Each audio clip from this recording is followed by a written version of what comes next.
Vamos então iniciar nossa reunião com a nossa prece, pedindo a Jesus, nosso mestre amado e amigo, que esteja conosco e que nós possamos aprender mais e melhor as nossas relações com os encarnados e desencarnados, principalmente nos momentos decisivos que é a volta para casa. Proteja-nos, Senhor, e que nós estejamos com a mente ligada nos nossos amigos espirituais que sempre vêm nos esclarecer e nos ensinar. Estamos felizes de estarmos aqui. Proteja, Senhor, aqueles que estão no frio, que vagam pelas ruas sem ter para onde ir, e todas as pessoas que possam sofrer nesses momentos de temperatura baixa aqui em nossa cidade. Obrigada, Senhor, que assim seja.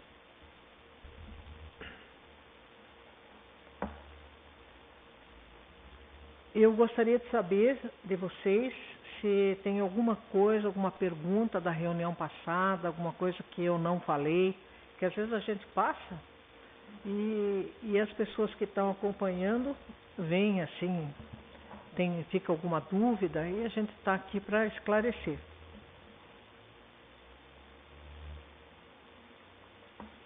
Se vocês não têm dúvida nenhuma, acho que nós vamos fazer o contrário. Eu sento, vocês ficam em pé e eu fico ouvindo.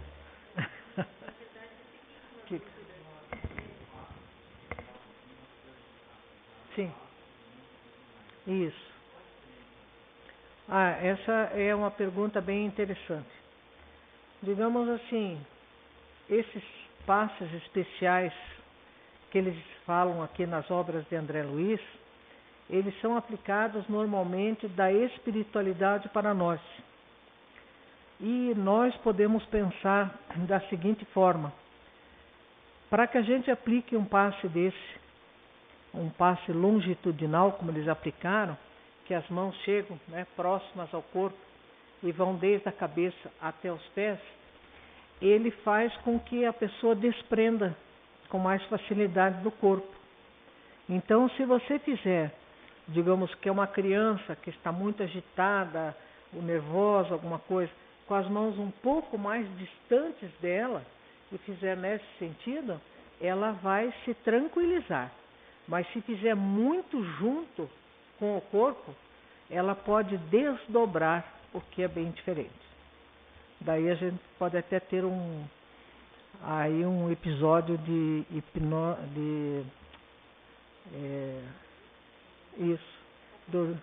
dormir andando, sonambulismo.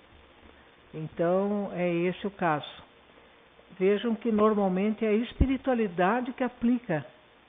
Nós simplesmente fornecemos o material. Eles retiram das pessoas, da natureza e fazem essa aplicação. Não é aconselhável uma pessoa dar passe longitudinal fora de um trabalho específico, vamos dizer. Às vezes nós damos passes longitudinais numa reunião mediúnica, quando a gente tem toda a proteção da espiritualidade, e a gente faz o passe longitudinal e dispersivo para desligar o médium do espírito que quer ficar muito grudado com o médium e não quer sair. A gente faz esse passe para que ele saia. Então, a gente não recomenda fazer esse tipo de passe para que não aconteça alguma coisa e a gente não saiba lidar com isso. Mas é o passe que eles usam para que a gente se desprenda, o corpo espiritual se desprenda do corpo físico. Então são passos longitudinais, mais rápidos, menos rápidos. Aí nós vamos ver em outros livros, em outros capítulos, que eles vão falar mais algumas coisas sobre isso. Mas nunca é o encarnado aplicando sobre o encarnado. É sempre o desencarnado aplicando sobre nós. Certo? Diga.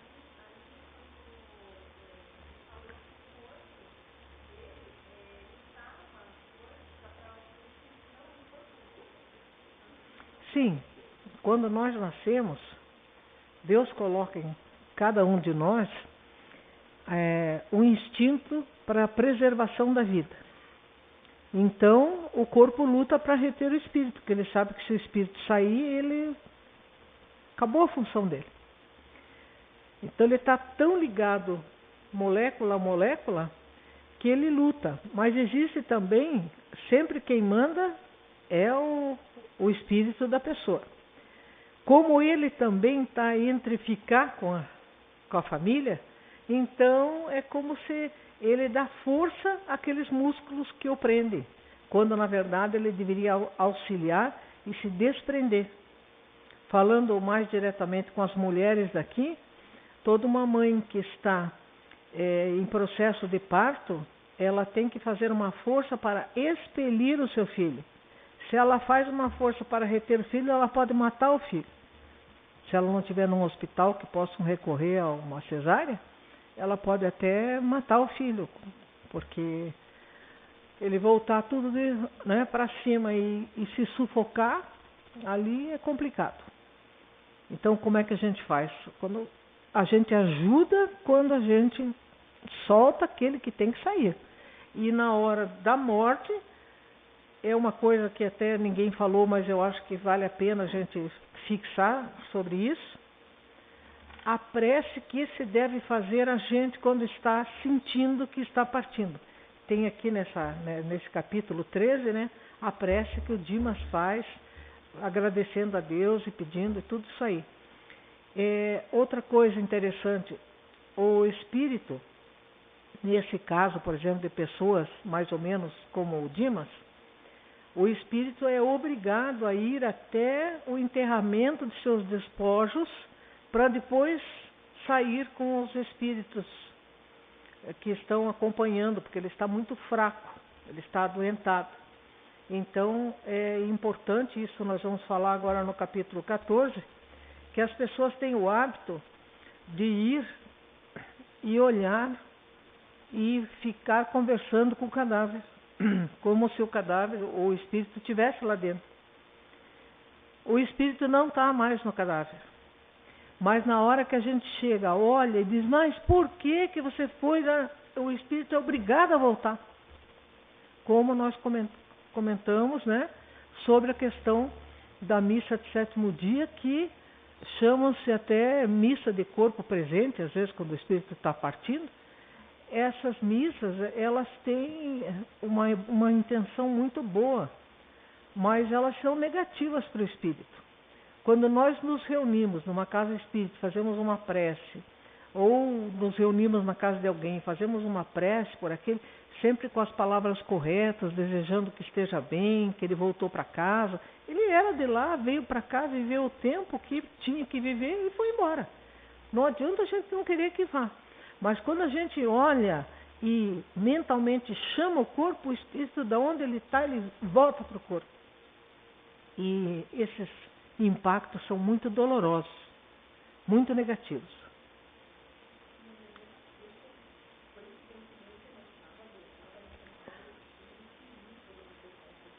Sim.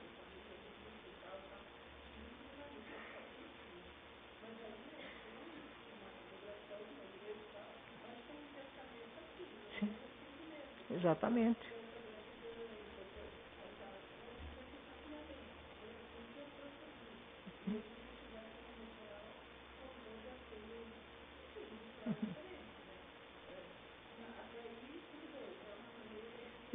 Não tem problema. Eu me lembro que eu estava começando há 1 ano, estava na doutrina espírita quando meu pai desencarnou. E meu pai desencarnou de um infarto fulminante.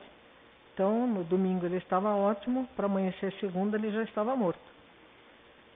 E eu fui na missa de sétimo dia, porque ele era católico, minha mãe é católica e tal.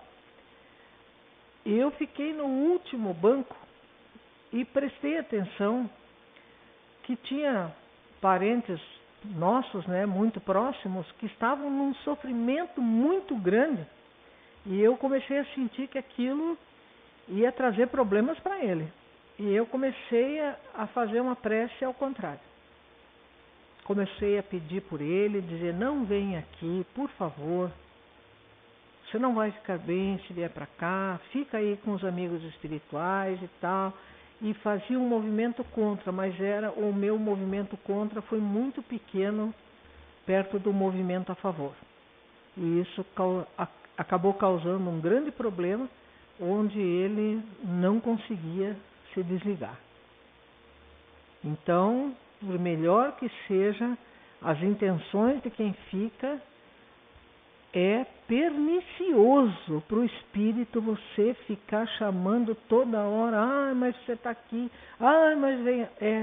Ele, por atração, ele está muito próximo ainda aos lugares que ele viveu muito tempo. Ele volta, mas ele volta para aquele sofrimento que é o corpo em decomposição. Então a gente tem que ter, até nessas horas, caridade. Nós não podemos ser egoístas. Mas eu quero que aconteça isso porque eu quero que fique. Não, você tem que entender que não somos nós que decidimos isso, é Deus.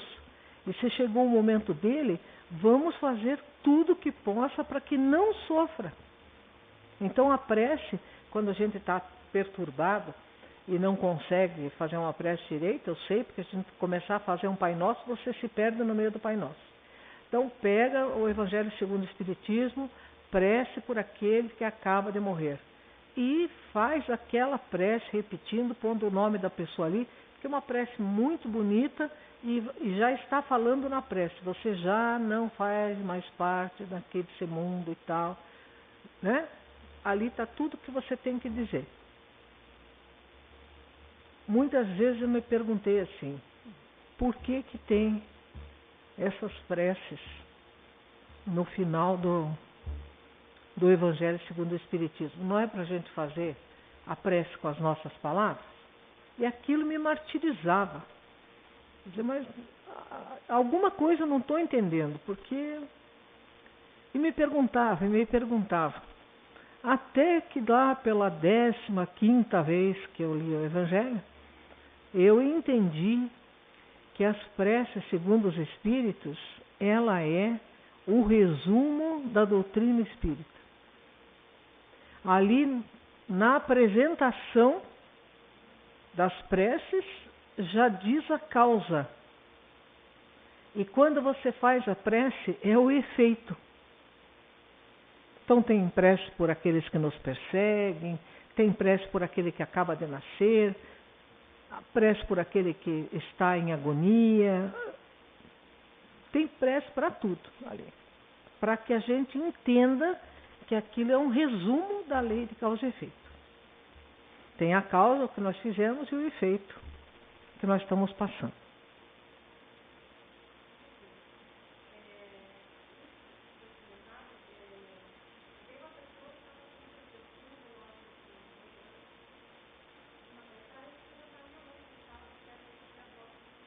Uhum.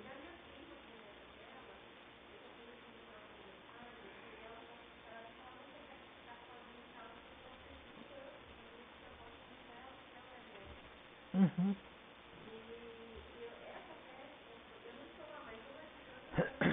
Você pode. A prece não. Sim. Sim, a pessoa normalmente não se vê naquele cadáver. Tá, não se vê. O que acontece é que ela vai ter a ajuda necessária conforme aquilo. A gente não tem condição nenhuma de avaliar, porque às vezes o que a gente avalia é pelas aparências. E Deus não avalia ninguém pela aparência, sim pela profundidade, o que aconteceu antes e o que aconteceu agora. Às vezes para nós pode parecer assim que a pessoa ainda evoluiu pouco, mas ele que sabe tudo e vê de onde que a pessoa veio e qual é o final que ela deu nesta encarnação, para ele pode ser que ela avançou 200% naquilo que ela estava. Então, por isso que Jesus diz, não julgueis, porque a gente não tem parâmetro para julgar ninguém. A gente não conhece o passado da pessoa, não conhece o interior da pessoa. Às vezes a gente se surpreende dizendo, não, nessa situação eu faço assim, assim, assado. Chega a situação, você faz diferente. Você não esperava você ter aquela reação e você tem. Então, imagine assim, né? O mundo nosso aqui, a prece atinge distância estratosférica. Então, você fazendo uma prece, vamos dizer que a prece subisse até aqui, tudo aqui embaixo na terra é tudo perto, onde ela vai descer, tudo pertinho. Não tem que se preocupar com isso. Faça a prece. e diga, olha, eu peço que alguém ajude aí, e não é uma vez só.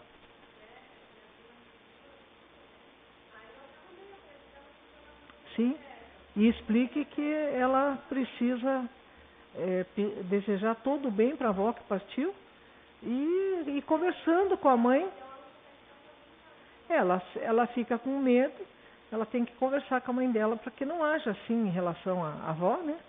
Porque é prejudicial para as duas.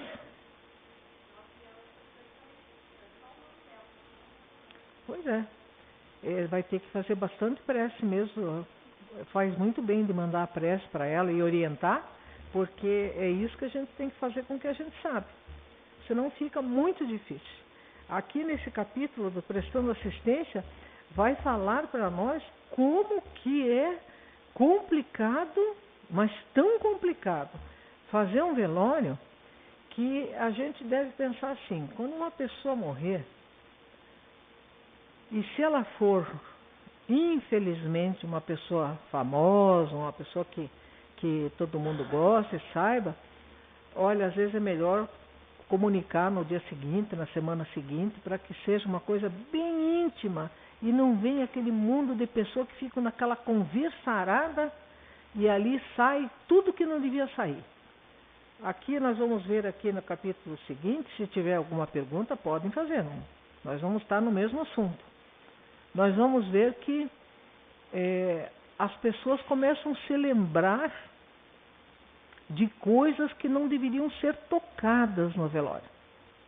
Começam a julgar o morto. E aquele que veio lá depois de 30 anos, que aconteceu um fato e ele achou melhor para todo mundo ficar quieto, não falar nada. Se ele fez o certo ou o errado, não sei. Para ele foi o que ele achou mais correto.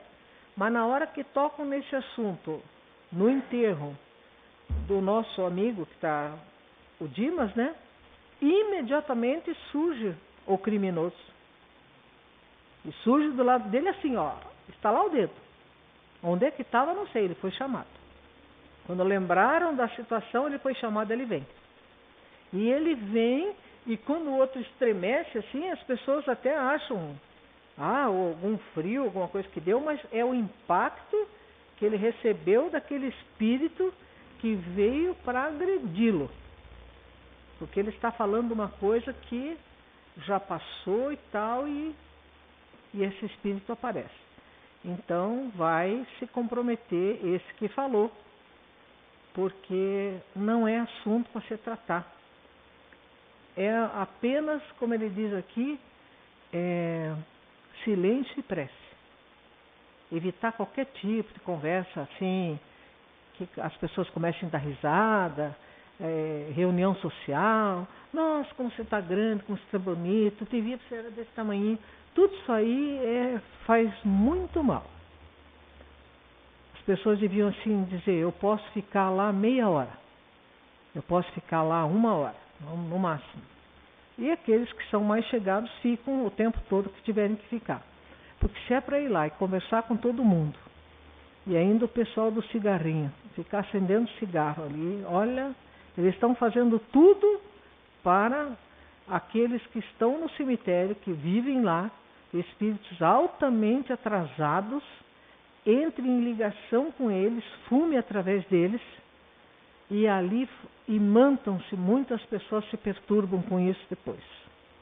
Então é uma coisa séria, que merece tanto a nossa vigilância, que ele diz, inclusive, aqui nesse capítulo 14, que é melhor aquele que vai para o necrotério e faz toda a passagem dentro do necrotério, porque lá ninguém entra. Lá só os guardiões espirituais e quem trabalha lá. Lá o muito que você pode ter é uma etiqueta no teu dedão. Então você veja a que ponto nós chegamos de fazer de velório um verdadeiro encontro social. Esquecendo que aquela pessoa ali, ela está passando por um processo difícil. Porque às vezes o mundo espiritual é como nós já comentamos ali, que o Carlos Embaçaí falou para o Hermínio Miranda, depois que desencarnou. Você tem certeza que aquela porta vai entrar numa sala e você entra num quarto. Você acha que aqui é a cozinha, você entra no banheiro. É tudo diferente do que você imaginou.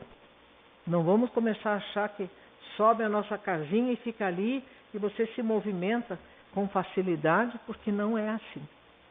Às vezes, para chegar numa residência dessa, que nos acolhe e tudo mais, a gente passa maus bocados.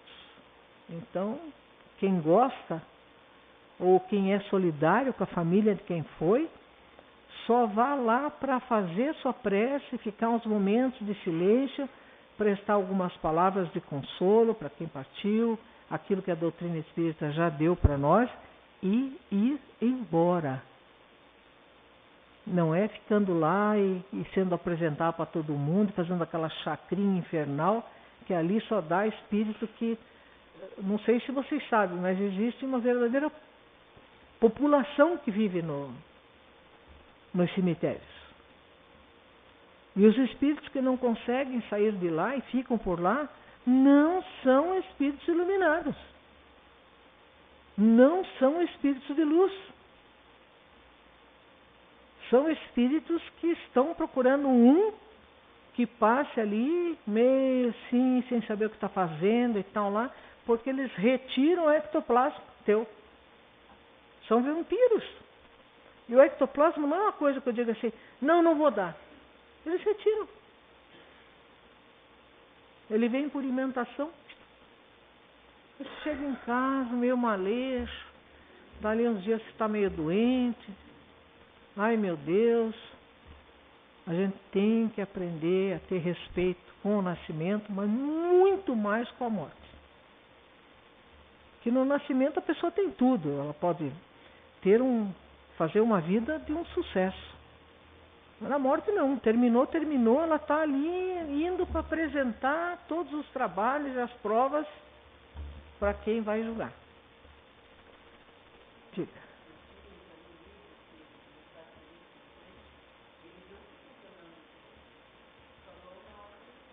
Ótimo. Você vê, a mãe dele, esse parágrafo é muito importante. A mãe dele está com o corpo dele praticamente no colo, porque ele está desencarnando. Assim que eles desligam e fica só aquele último cordão para desligar, o cordão de prata, ela deixa aquele envoltório e pega o corpo espiritual. Até a mãe dele já, aquilo ali é uma roupa que sofreu, que aprendeu, ajudou o espírito a sofrer, a aprender as coisas, tudo. Então o espírito vai até lá, o desencarnado, para agradecer tudo aquilo que aquele veículo que foi criado para ele e que ninguém pôde ter nem por um segundo que não fosse ele. Não existe ninguém que entra no corpo de uma pessoa, não existe. A palavra incorporação está errada, porque o espírito fica próximo e se liga com o pensamento e domina, porque é mais forte que nós. Quando ele é mais forte que nós. E em caso de obsessão, quando um não quer, dois não, fecham a obsessão.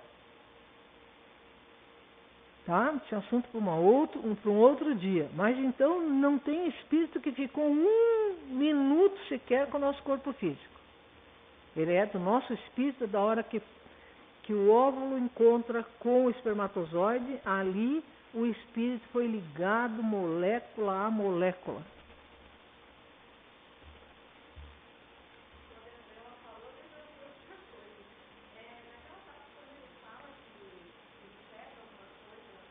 Sim. Uhum. Exatamente. Porque o plexo coronário, que é esse que fica aqui em cima, que os asiáticos chamam de coroa de 1000 pétalas, ele gerencia tudo. Tá?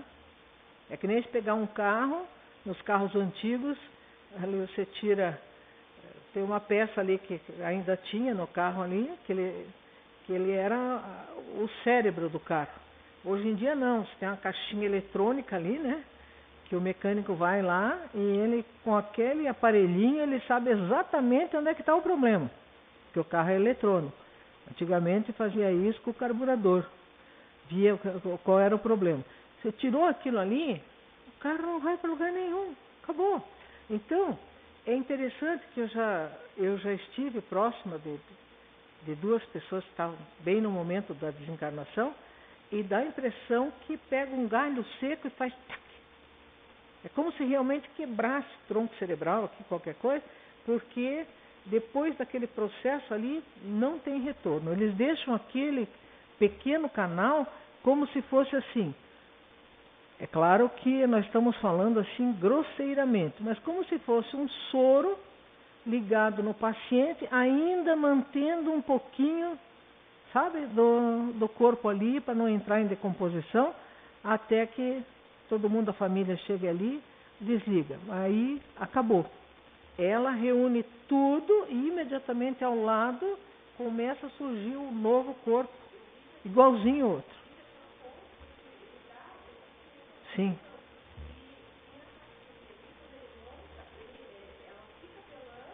Sim.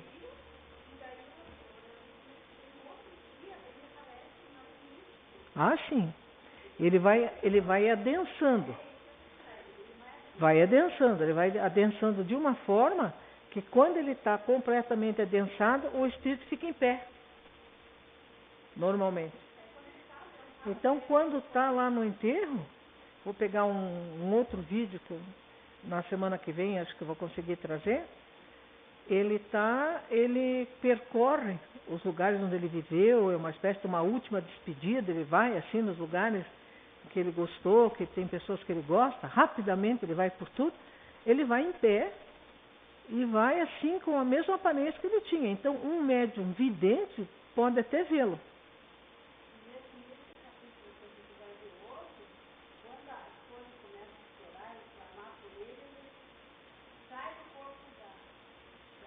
Sai do colo da mãe dele. E aí teve que haver interferência, porque é extremamente negativo. O espírito está desencarnando, você naquela dor você chama pelo espírito, ele está com a mãe ou com quem o está recebendo, sai de lá que ele está recebendo uma força, digamos, extra, e vem para... Aí se não tiver, e vejam bem, aqui inclusive eles vão explicar no capítulo 14, que não é para todo mundo que tem essa proteção espiritual. Porque nesta hora a proteção espiritual chega e diz, não, você não pode fazer isso, você não pode se abraçar com a tua mulher agora. Porque a repercussão do corpo dele, que já começa a decompor, que ele fala das larvas e tudo mais, é um processo natural do corpo. O corpo se autodecompõe. Ao abraçar a mãe ou chegar perto de uma criança, alguma coisa, ele vai causar um problema pulmonar. Aí se você levar a criança num médico que seja alopata, o médico faz com que a criança de repente apresentou um processo assim na pele assim muito esquisito, que é uma exudação daquilo que estava no pulmão, ele joga para a pele, que é o órgão maior que tem no corpo e é menos nobre, né? Aí vai lá o médico alopata e suprime. Quando ele suprime com a medicação, volta para o pulmão. E aí a criança faz uma pneumonia, alguma coisa mais grave.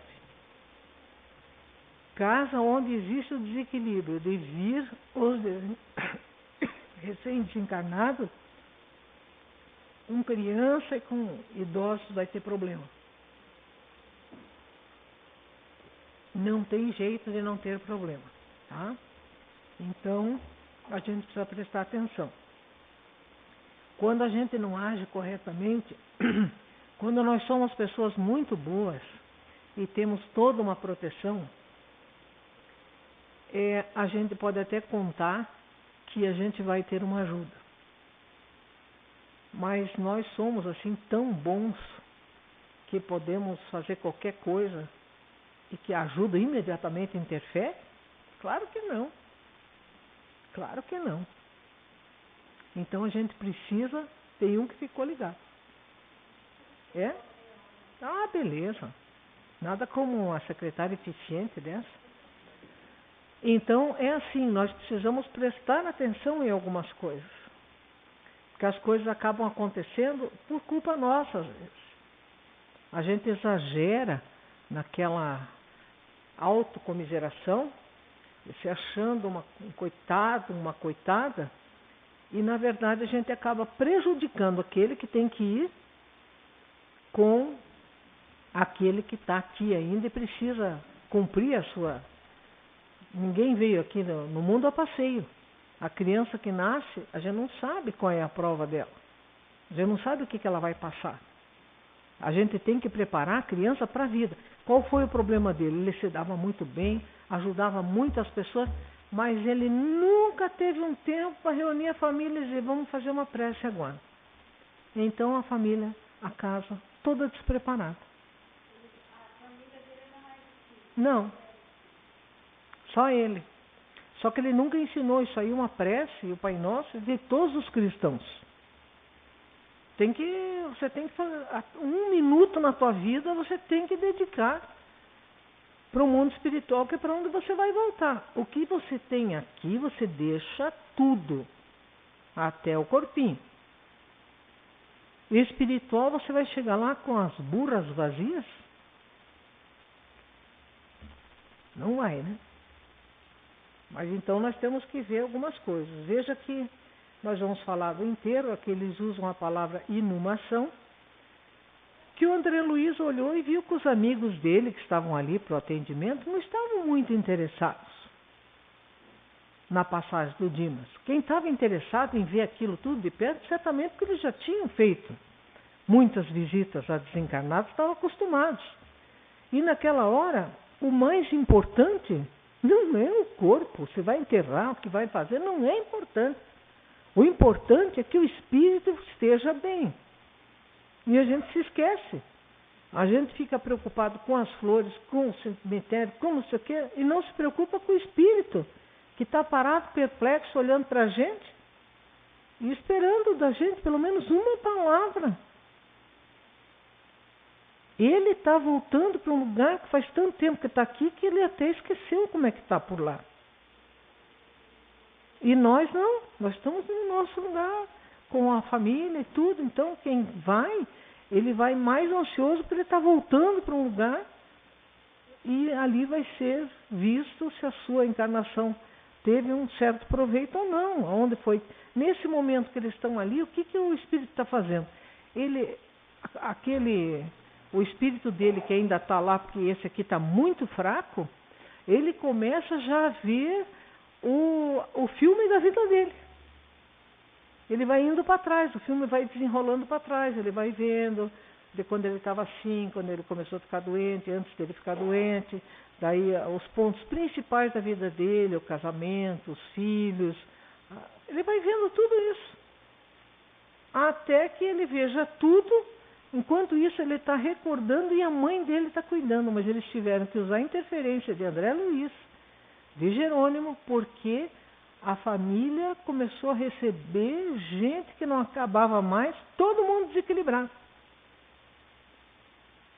Então não era melhor não avisar? Porque tem gente que no dia que alguém morre, a função é passar a mão no telefone e ligar para a gente que faz 25, 30 anos que não vê aquela pessoa. Para que chamar? Depois que passa tudo, diz, olha, fulano de tal voltou para casa. Pronto, está comunicado. Ah, por que não me chamou? Porque era a vontade dele. Que não tivesse o menos número possível de pessoas. Mas a gente é muito orgulhoso, vaidoso.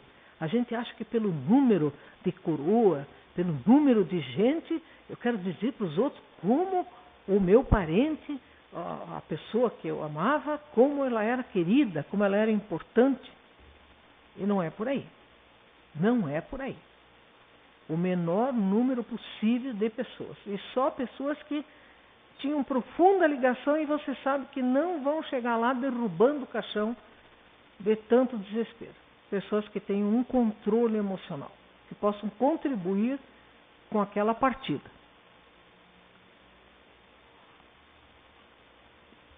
Bom, vejam que interessante aqui. Vamos pontuar algumas coisas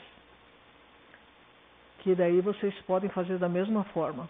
Ver mais uma vez e tirar as lições e as dúvidas que vocês têm. Aqui está escrito o seguinte: o André Luiz entrou, né?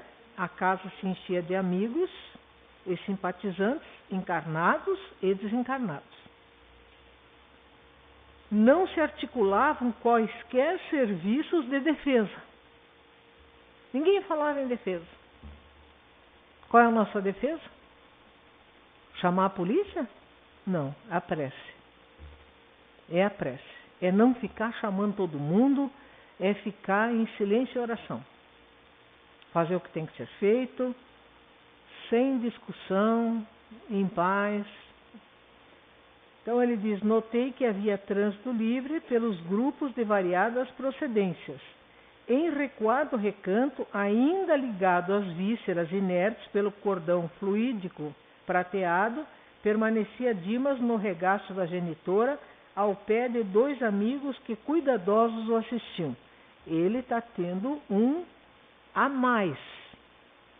Não é com todo mundo que isso vai acontecer. Então é bom a gente ensinar para os da nossa casa que tem que fazer prece, sim. Porquê da prece, tudo isso aí, está tudo no Evangelho explicado, o objetivo da prece, tudo isso aí. Um deles, Fabriciano, acolheu-me prestativo, interessando-se pelos informes atinentes ao desenlace. Ele relatou os trabalhos pormenorizadamente, em seguida o interlocutor passou a me explicar. Eu tive por Dimas sincera admiração pelo proveitoso concurso que soube oferecer-nos. Integro a comissão espiritual de serviço que vem atendendo aos necessitados por intermédio dele nos últimos 6 anos. Foi sempre assíduo nas obrigações, bom companheiro e leal irmão. Vejam, digamos, a Graça é médium por 6 anos. Nesses 6 anos que ela está no exercício da mediunidade, ela arrumou 1 ou mais companheiros de trabalho com ela. Então, cada vez que ela ia trabalhar, o companheiro de trabalho estava lá. Como ela era assídua e só não ia mesmo em problemas muito graves, passou a ter companheiros cada vez mais assíduos e mais recomendação à pessoa dela. Ah, mas isso faltou, aquele vai chegar mal, o outro está doente, não sei o quê. Fala com a Graça que ela vai estar lá e ela vai estar bem. Sabe? Vai criando um elo. Porque nós, quando trabalhamos como médiums, os espíritos nos assistem para nos transferir o que pensamos para o espírito superior e para dele receber a informação e passar para nós. Seriam como médiums dos espíritos. Porque às vezes a gente acessa um espírito de uma grande elevação já. Ah, eu precisava falar com Bezerra de Menezes, e o Bezerra de Menezes, do meu lado. Não é assim, gente. Eles vão quando está tudo preparado e eles sondam toda a equipe e vê que está tudo preparado e naquele dia vai acontecer alguma coisa muito importante. Então, como eles têm já a capacidade, falando de um Bezerra de Menezes, de bilocação, ele pode estar numa reunião e em várias reuniões ao mesmo tempo. Porque são raios do amor deles que vai a toda parte e eles têm aqueles que sabem duplicar a sua palavra no lugar onde estão. É assim que funciona. Então, quanto mais a gente arruma de amigos no bem, mais nós vamos estar protegidos porque fazemos parte de uma mesma turma.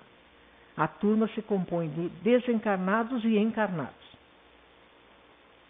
Então a gente aprende a conviver com eles. Quando você sabe de alguma coisa, você diz, ajuda, por favor, fulano está passando por essa dificuldade e tal. Eles já estão próximos a você, que estão acostumados a conversar com você todo dia.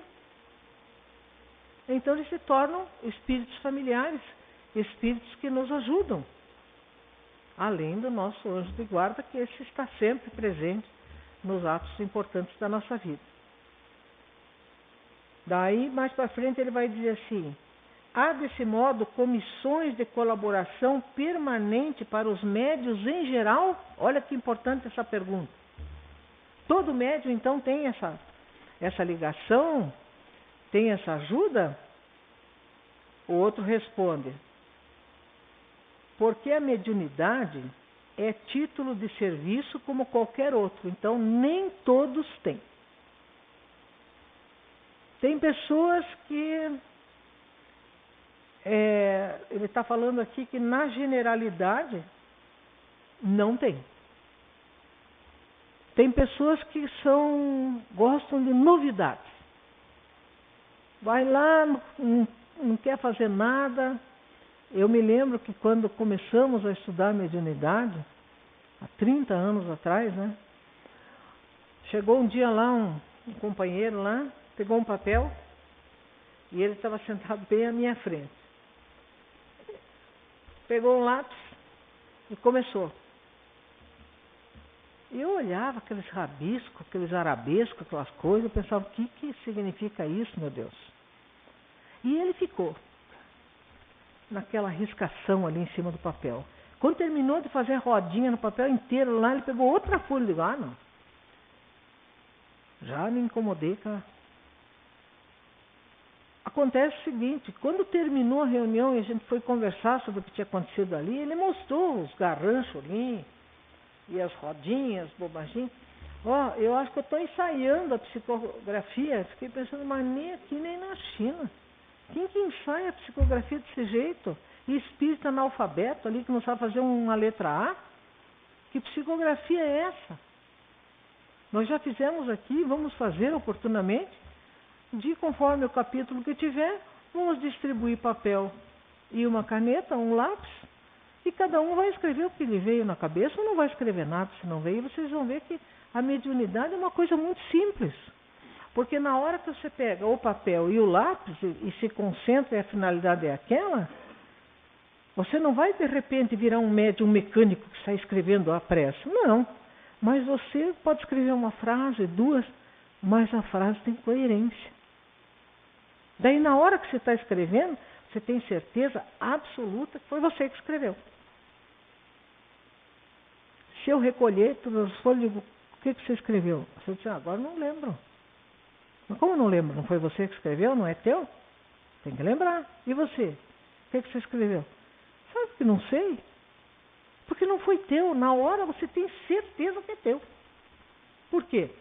Porque o espírito passa um pensamento, o pensamento do espírito entra na corrente de pensamento do médium e ali eu escrevo, mas eu escrevo com as minhas palavras. Eu estou no Brasil. Se alguém disser aqui: this is a glass, eu digo: isso é um copo. Mas tanto faz do que jeito que eu vou falar. É um copo. O espírito mostra um copo para mim. E eu chego e escrevo lá: o copo era branco, não tinha mais água. Ah, mas eu estou escrevendo porque eu vi isso. Como é que você viu isso no escuro? Como é que você sabia se tinha água ou não tinha? Aqui pela sombra eu digo que ele tem meio copo d'água. Não tem nada. Depois já está terminando a reunião. Então, vejam que você é médium e você está fazendo um desenvolvimento da mediunidade. Tem gente que diz assim: eu vim aqui porque disseram que eu sou médium. Eu digo: quem que disse? Ah, uma mulher lá, que eu fui, normalmente é uma mulher, né? Fofoqueiras mesmo, que Deus o livre. E eu acho graça, porque a pessoa, às vezes, ela é tão espetacular que ela não só consegue dizer que você está obsidiada, mas ela conta o número de obsessores. Você está com 10 obsessores do lado. A pessoa leva um choque, fica tão... Ela esqueceu, às vezes, de comentar que a família dela estava junto com você. Porque as pessoas não têm discernimento nem para saber o que é amigo, o que não é. Sabe, vai falando. E espírito que preguiçoso, que não tem nada para fazer, imagina se nós estamos aqui em 7 bilhões e tem um monte de preguiçoso e mau caráter, dos 22 bilhões, vai ter mais, né? Vai ter mais. Então, Então eles estão assim para falar qualquer coisa que você quiser. Um outro amigo disse assim, eu agora estou levantando de madrugada e eu tenho que escrever e eu digito. Até que eu paro de cansaço. Eu disse, é obsessão. Imagina, escrevendo um belíssimo livro, de obsessão. Vai ter agora ali na Federação, no dia 26 de agosto, se não me engano, sobre os livros lá na livraria mesmo, sobre os livros da Ivone Pereira. Vejam os livros da Ivone Pereira. Veja como o espírito chegava e perguntava para ela se ele podia psicografar. E ela dizia, não, nessa hora não, eu estou trabalhando nessa hora. Mas então vamos marcar um dia, é um momento, eu vou perguntar para os espíritos superiores se eu devo receber. Tem inclusive ali na mediunidade, falando de mediunidade, não sei como é que é, tem 2 livros dela, um é Devassão do Invisível e o outro parece que é nos domínios, não é nos domínios, é alguma coisa sobre mediunidade. Ela começa falando do dia que ela nasceu e tal, até aquele dia que ela escreveu o livro falando como que é a mediunidade. Eles se apresentam. Uma vez chegou um lá, até o título da página ali é O Beletrista, que é o escritor em português, né? Do Portugal. Aí ela chegou e ele, não, mas eu quero escrever através de você, e ela vidente, uma excepcional médium, ela disse, mas eu não sei se você pode escrever. Olha, mas eu vou escrevendo um pouquinho cada dia, aí vai sair um livro maravilhoso, não sei o quê. Daí ela foi perguntar para o Bezerra de Menezes, que era seu padrinho, se ela deveria receber ou não. Ele disse, qualquer pessoa que tenha uma mediunidade como a sua, vai receber um assédio de tudo quanto é tipo de espírito que quiser usar da sua mediunidade. Cabe a você decidir. O que ele tem de importante a passar para você? Que obras que ele já escreveu? Sobre o que ele quer falar? E na primeira conversa que ela teve, na segunda, com o beletrista, ela viu que era papo furado, né? Mesma coisa que um preso que fugiu aqui de Piraquara, ele estava lendo Fugindo da Prisão do Richard Simonetti. Daí eles falaram, tá vendo? Livro espírita, corrompendo o rapaz, está aí. Tinha assim na capa umas correntes quebradas e dizia Fugindo da Prisão. Tá vendo? Eles ensinam até como é que o cara faz para fugir da prisão. O livro diz como é que a gente faz para fugir da prisão dos nossos vícios. Como melhorar. Não tinha nada a ver com a prisão ali. Mas quem desenhou a capa fez aquelas correntes para simbolizar que a gente é escravo mesmo dos vícios que a gente tem. A gente é escravo. Às vezes você almoça e diz, eu não tenho que comer, não devo comer doce. Mas aquela bolachinha, eu não vou resistir. É um vício, você vai lá e come a bolachinha. É assim. Mas vamos ver, quando nós temos uma mediunidade, a gente tem que impor horário, tempo, para que você faça um trabalho que tenha alguma coisa a passar. Porque começou de uns tempos para cá a sair uma enxurrada de livros dito espíritas, cheio de bobagem. Por que a gente diz? Não é proibido. O espiritismo não tem proibições. Você lê o que você quiser. Mas para você saber que você não está perdendo o teu tempo com coisas que não servem para nada e vão te deseducar e te afastar do que é correto, primeiro a base. Porque você leu a base, você diz, não, isso aqui, esse espírito aqui, ele está tentando me obsidiar. Veja a obra que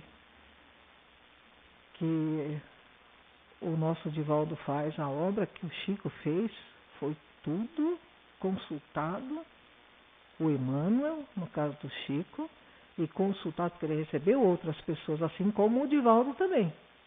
Mas os outros que escreveram por ele tiveram que ter o aval de Joana de Ângeles, porque ela ficou responsável pela reencarnação dele.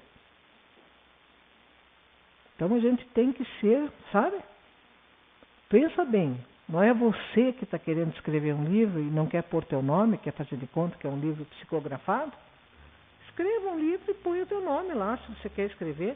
Você provavelmente vai ter bastante auxílio, bom ou não, mas precisamos prestar atenção. Vamos abordar só mais uma coisinha e encerrar, porque nós estamos com 5 minutos só.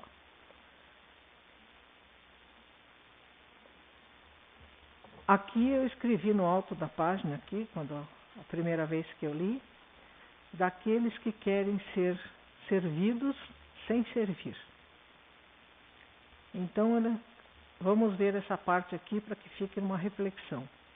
Há muitos aprendizes que não ultrapassam a fronteira da tentativa da observação.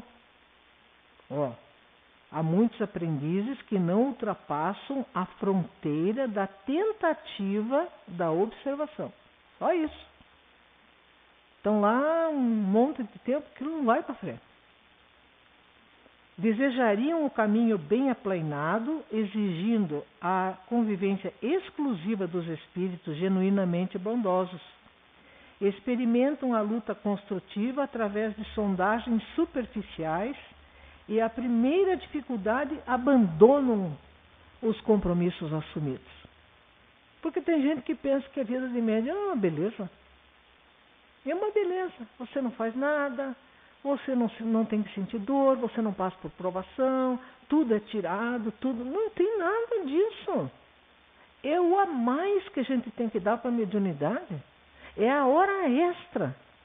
É a gente se propor a dormir menos, a passear menos, a ver menos,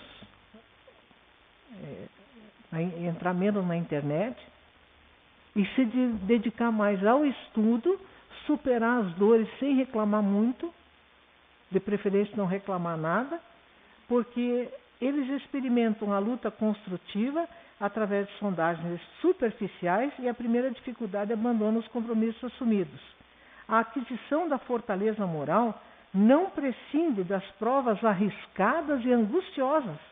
Entretanto, em face das exigências naturais do aprendizado, dizem-se feridos na dignidade pessoal, não suportam a aproximação de infelizes encarnados ou desencarnados, estacionando a menor picada de dor. Para semelhantes experimentadores, seria extremamente difícil a formação de equipes eficientes, representativas de nosso plano. Não se sabe quando estão dispostos a servir. Se recebem faculdades intuitivas, pedem a de incorporação. Se contam com a vidência, querem a possibilidade de exteriorizar fluidos vitais para os fenômenos de materialização. Temos aqueles médiuns que são, além de exigentes, eles estão sempre querendo uma modificação. É como se mediunidade fosse o cabelo. Agora eu quero curto, agora eu quero longo, agora eu pinto de loiro, amanhã eu pinto de cor de rosa, depois eu pinto de verde, agora eu deixo todo enrolado, depois eu deixo todo liso. Não é assim. Às vezes as pessoas pedem e elas acham que na simples entrega que foi feito para uma pessoa, houve um estalar de dedos e a mágica se fez. Os médiuns são acoplados ao espírito às vezes 48 horas antes, sentem as dores que o espírito sente, a perturbação que o espírito sente. Até o momento da reunião, quando eles dão a passividade e se comprometem a estar à disposição deles até que eles estejam encaminhados. Ah, mas eu não aguento. Ah, mas eu não tenho estrutura para isso. Então não queira ser médium. Porque ser médium de brincadeirinha é a mesma coisa que fazer a brincadeira do copo. Estava uma vez uma amiga com minha irmã fazendo a brincadeira do copo. E eu cheguei em casa e as duas estavam muito assustadas. Eu disse: o que aconteceu? A gente estava fazendo aqui, botamos todas as letras e o copo ia para lá e para cá e formava as frases e tal. Eu disse, vocês acreditam que um espírito de luz veio aqui porque as duas querem saber com quem vão casar, se é loiro, se é moreno, se é bonito, se é feio? Vocês acreditam que é esse tipo de espírito? Não, a gente não acredita mais em nada, a gente só quer que você ajude, porque o copo de repente se levantou sozinho da mesinha e bateu contra a parede e rolou no chão. Eu disse para ela, você tinha vento? Não, estava tudo fechado aqui, as duas mortas de medo. Eu digo, por que vocês brincam que vocês não conhecem? Vocês acham que nessa brincadeira vem espírito de escola? Vem espírito brincalhão, se ele puder assustar, mas de ver você correr e eles se esborracharem de rir, eles vão fazer. E eles vão responder tudo o que você quer saber, eles respondem o que eles querem. Mas aquilo é verdadeiro? É só rezar para que não aconteça. Muito diferente daqui. Mas na semana que vem nós continuamos daqui. É uma reunião que eu pretendo fechar a semana que vem, falando sobre toda ela, e depois a gente vai abrir o espaço para tirar todas as dúvidas. Certo? Nós queríamos, inclusive, perguntar quem são os aniversariantes de agosto para já ir pensando no nosso chá. Quem que é aniversariante de agosto aqui? A de julho já foi. Aqui eu já sei os aniversários. Moacir? Novembro? Não vou esquecer, hein? Anote aí, Graça. Aquele lá faz 2 vezes por ano, junho e julho. Já sei. E os dois aqui? A Cida não, que ela é de fevereiro. Vocês dois? Ah, só podia ser. E o amigo? No final do ano? Nós não vamos esquecer. E os lá de trás aí? Quem faz aniversário em agosto? O seu Lauro, mas que beleza. Na última quinta-feira, nós já temos um chazinho ou cafezinho, ele pode escolher. E ele traz, pode ser até um bolinho de fubá, a gente não rejeita nada nessa casa, todo mundo humilde. Você pode trazer o bolo de fubá que a gente faz um cafezão aqui, né, Roseli? Ou um chá, nós já...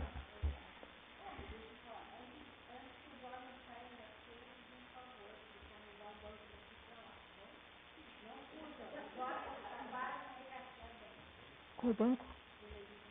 Mas eles já terminaram de pintar? Ah, tá. Então tudo bem.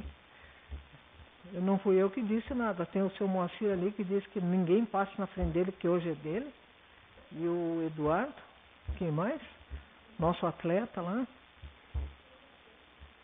Hã? Então tá bom. É só pegar esse banco daqui e levar para lá. Bom, vamos então pedir a Jesus e aos bons espíritos que nos protejam e que a gente possa refletir sobre o que realmente nós fazemos. Não podemos fingir nem para os outros, muito menos para nós mesmos.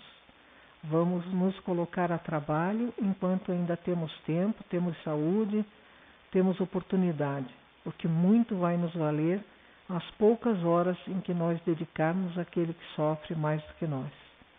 Abençoa-nos a todos, Senhor, e as pessoas envolvidas em nosso bairro, nas imediações, que estão necessitadas de um apoio, de uma ajuda, às vezes mais do que uma comida, um alimento, um agasalho, uma palavra amiga, um sorriso e um acolhimento como qualquer ser humano merece.